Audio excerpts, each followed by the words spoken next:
निवारक नज़रबंदी। तो इसमें डायरेक्ट बता देती हूँ क्या बात है। निवारक नज़रबंदी का मीन्स होता है कि अगर जैसे किसी को लगता है कि कोई व्यक्ति है वो अपराध करने वाला है, यानी कि अपराध करने की शंका होने के कारण भी अगर हम किसी व्यक्ति को नज़रबंद कर लेते हैं, यानी कि उसे बंदी बना लेते हैं, तो उसे कहते हैं निवारक नज़रबंदी।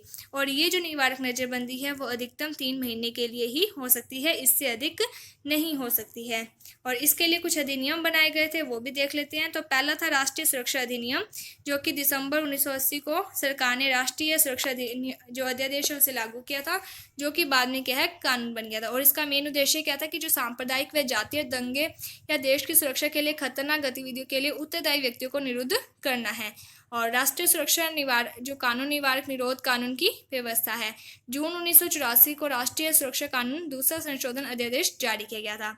और इसमें क्या कहा गया था कि जम्मू कश्मीर को छोड़कर पूरे भारत में क्या है इसे लागू किया जाएगा कठोर रूप से। और इसमें जो 2 संशोधन हुए थे, तो जिसमें पहला संशोधन में ये कहा गया था कि किसी व्यक्ति को यानी कि नज़रबंदी के आदेश की अवधि खत्म होने या फिर आदेश रद्द हो जाने या वापस ले जाने के बाद नया आदेश जारी कर उसे नज़रबंद किया जा सकेगा। यानी कि अगर एक बार आदेश रद्द हो जाता है तो आप दूसरी बार वापस वही प्रोसेस कर उसे नज़रबंद कर सकते हो। दूसरा यह प्रावधान था कि नज़रबंदी के हर कारण पर अदालत को अलग अलग विचार करके फैसला करना होगा। आर्थिक दृष्टि से राष्ट्रीय सुरक्षा कानून की श्रेणी का एक कानून था, जिसका नाम था विदेशी मुद्रा संरक्षण व तस्करी निरोध अधिनियम। और ये कब लागू हुआ था? तो ये 1974 में लागू हुआ था। उसके बाद एक चीज और जोड़ी गई थी, गैर कानून गतिविधियां निवारण अध्यादेश। तो पोर्टा कानून को समाप्त करने के बावजूद राष्ट्रीय व अंतर्राष्ट्रीय स्तर पर, यानी कि जो पोर्टा था ये किसके लिए बनाया गया था? आतंकवाद को समाप्त करने के लिए। तो अंतर्राष्ट्रीय स्तर पर आतंकवाद से निपटने के लिए कठोर कानून की आवश्यकता के अनुसार अनुभव करते हुए सितंबर 2004 में गैर कानूनी गतिविधियां निरोध अध्यादेश जारी किया गया था। और इसमें पोर्टा के कई प्रावधान है जो उसको सम्मिलित किया गया था। इसके बाद आगे है निवारक निरोध अधिनियम का मूल्यांकन। तो वो कहते हैं कि क्या ये चीज़ सही है या फिर गलत है। तो इस अधिनियम की वैसे कुछ कटु आलोचना का सामना करना पड़ा है। इसे अलोकतांत्रिक प्रतिक्रियावादी कहा गया है। यानी कि अगर आपको किसी भी व्यक्ति पर शक होगा तो आप हर एक व्यक्ति को उठाकर बंदी नहीं बना सकते हैं, इस तरीके के बारे में कहा गया। इसके साथ ये कहा गया है कि इस कानून का क्या है दुरुपयोग भी किया जा सकता है।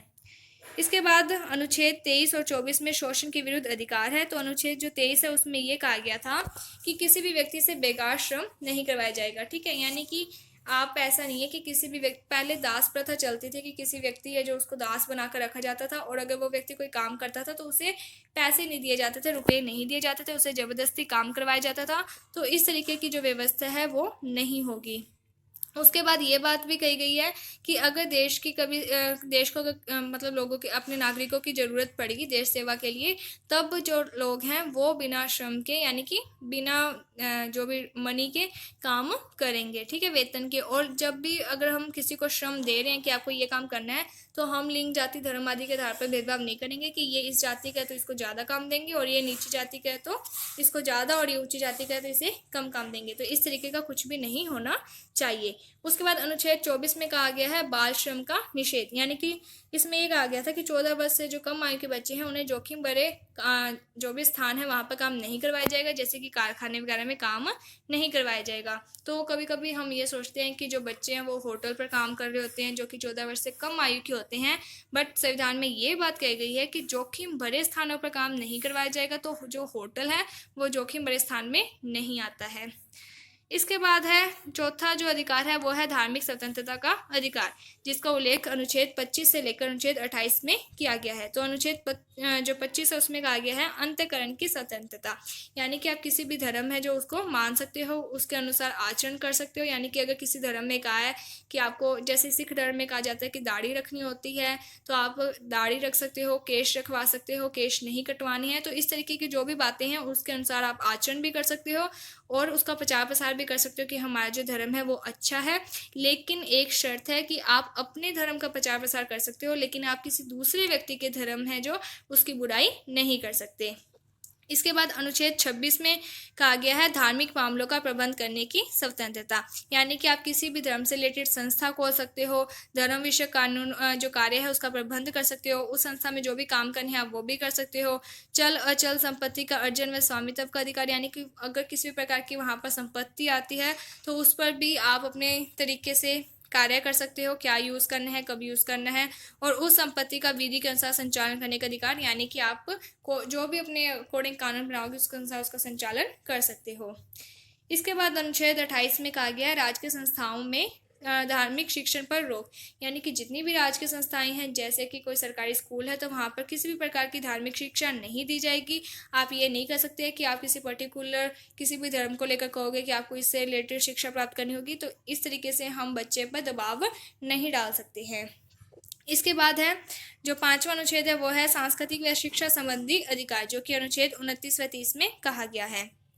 तो जो अनुच्छेद 29 है उसमें कहा गया है कि अल्पसंख्यक वर्ग के हित की सुरक्षा, यानी कि इसमें क्या है कि अल्पसंख्यक के जो वर्ग हैं उनके हित की सुरक्षा के लिए उन्हें कहा गया है कि आप अपनी यानी कि जो लिपि है, संस्कृति है, उसको आप बना सकते हो, ठीक है, उनकी जो भाषा है उसको यानी कि बना सकते हो, उसके ऊपर किसी प्रकार का दबाव नहीं डाला जाएगा। इसके साथ ही वो अपने यानी कि अगर कोई भी राज्य के द्वारा संचालित जो भी शिक्षण संस्थान है वहाँ पर भी आप प्रवेश ले सकते हो और लिंग, जाति, धर्म आदि के आधार पर भेदभाव नहीं किया जाएगा।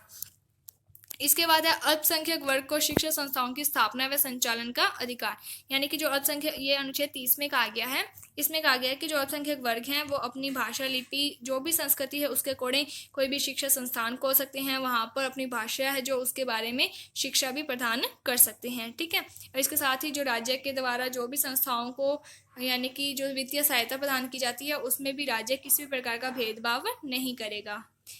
इसके बाद है संवैधानिक उपचारों का अधिकार, जो कि अनुच्छेद 22 में कहा गया है। इसमें ये बात कही गई है कि जो संवैधानिक उपचारों का जो अधिकार है वो अन्य जितने भी अधिकार हैं उनकी क्या है, रक्षा करता है।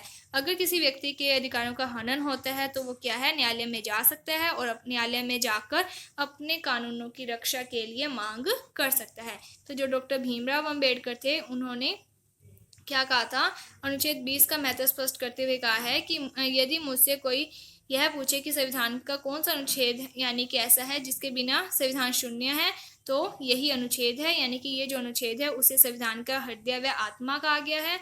और ये जो संविधान का हृदय और आत्मा है ये किसने कहा था, डॉक्टर भीमराव अम्बेडकर ने। और किस अनुच्छेद को कहा है, तो अनुच्छेद 32 को। तो इसमें क्या था कि जो न्यायपालिका है, न्यायालय है, वो क्या है, नागरिकों के मौलिक अधिकारों की रक्षा के लिए 6 प्रकार के रिट्स जारी कर सकती है। तो इसमें किस किस का उल्लेख किया है, तो ये देखते हैं। तो पहला जो रिट है यानी कि पहला जो लेख है वो है बंदी प्रत्यक्षीकरण लेख, यानी कि अगर किसी व्यक्ति को बंदी बनाकर रख लिया जाता है और उस व्यक्ति को लगता है कि उसे जो बंदी अवैध रूप से बनाया गया है तो वो न्यायालय में शरण ले सकते हो, और जो न्यायालय है वो यानी कि ऑर्डर पास करेगी कि जिस भी व्यक्ति को आपने बंदी बनाया है उसे एक निश्चित समय व निश्चित स्थान पर न्यायालय में पेश किया जाए और यह चेक किया जाएगा कि वो जो बंदी जिसे बनाया गया है वो वैध है या फिर अवैध रूप से बंदी बनाया गया है। इसके बाद है परमादेश, यानी कि ये जो आदेश है वो इसका मीन्स है कि अगर कोई पदाधिकारी है वो अपने कर्तव्यों का ढंग से निर्वहन नहीं कर रहा है तो उसे आदेश दिया जाएगा कि वो अपने कार्य है जो उसे सही ढंग से करे। उसके बाद थर्ड है प्रतिषेध लेख। तो जैसे कि नाम से देखो, परम आदेश यानी कि कोई आदेश दे रहा है कि आपको काम करना है, प्रतिषेध यानी कि उसे रोका ही जाएगा प्रतिषेध में। तो इसमें क्या होता है कि जो सर्वोच्च न्यायालय या फिर उच्च न्यायालय है वो क्या करता है, अपने जो अधीन न्यायालय हैं उन्हें आदेश जारी करके कहता है, निर्देश देता है कि यह जो मामले में कार्यवाही नहीं कर सकती क्योंकि यह उनके अधिकार क्षेत्र में नहीं है। प्रतिषेध मीन्स रोक देना। तो यानी कि जो उच्च हाई कोर्ट है या सुप्रीम कोर्ट है वो नीचे के जो कोर्ट्स हैं उन्हें ये कह देगा कि यह आपके अधिकार क्षेत्र में नहीं आते तो आप इसे नहीं करोगे। उसके बाद आगे है उत्प्रेषण लेख। इसका मीन्स होता है कि इस आज्ञा पत्र का उपयोग किसी विवाद को, यानी कि अगर कोई निम्न न्यायालय है वहाँ पर कोई विवाद आ रहा है तो इस विवाद को क्या है, निम्न जो न्यायालय है उसे उच्च न्यायालय में भेजने के लिए यह आदेश जारी किया जाता है। इसके बाद जो फिफ्थ रिट है उसका नाम है, सॉरी रिट्स 5 ही हैं, 6 जो रिट्स हैं वो हाई कोर्ट यानी उच्च न्यायालय को दी गई है और जो सर्वोच्च न्यायालय है उन्हें 5 प्रकार की रिट्स दी गई हैं। तो जो फिफ्थ रिट है उसका नाम है अधिकार परीक्षा। इसका मीन्स है कि अगर कोई व्यक्ति गैर कानूनी तरीके से सरकारी या अर्ध सरकारी या निर्वाचित पद को संभालने का प्रयास करे, यानी कि कोई व्यक्ति ऐसा काम कर रहा है जो इस पद पर वो है ही नहीं, तो यानी कि इस प्रकार का आदेश दिया जाता है कि आप इस पद पर नहीं हो तो आप इस काम को नहीं करोगे, ठीक है। तो इसके बारे में कहा गया है।